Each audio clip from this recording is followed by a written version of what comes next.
Now to the politics lead. A newly declassified report out today states that the attack on the U.S. diplomatic mission in Benghazi that claimed 4 American lives never should have happened. Both Democrats and Republicans agree the attacks were preventable.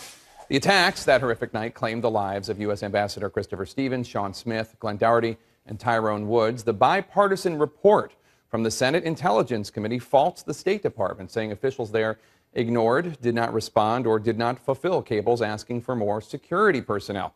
Senator Dianne Feinstein is chair of the committee.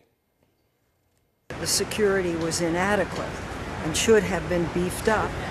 The report states that despite initial official statements, the intelligence community now believes there were no protests outside the Benghazi facility, sparking a siege of the U.S. compound. And despite claims that the attacks were spontaneous, the report says, quote, the collective assessment of the intelligence community remains that the attacks were deliberate and organized.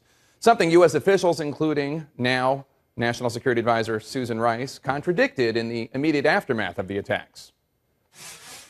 Our current best assessment, based on the information that we have at present, is that in fact what this began as was a spontaneous, not a premeditated response to what had transpired in Cairo. But the report blames those misstatements on the intelligence community for not correcting its initial erroneous reporting. Terrorist groups were involved in the onslaught, including 2 al-Qaeda affiliates and Ansar al-Sharia, the report says. The report also shoots down the unsubstantiated allegation that the military could have possibly saved the lives of the 4 Americans killed in the assault, but had been told to stand down.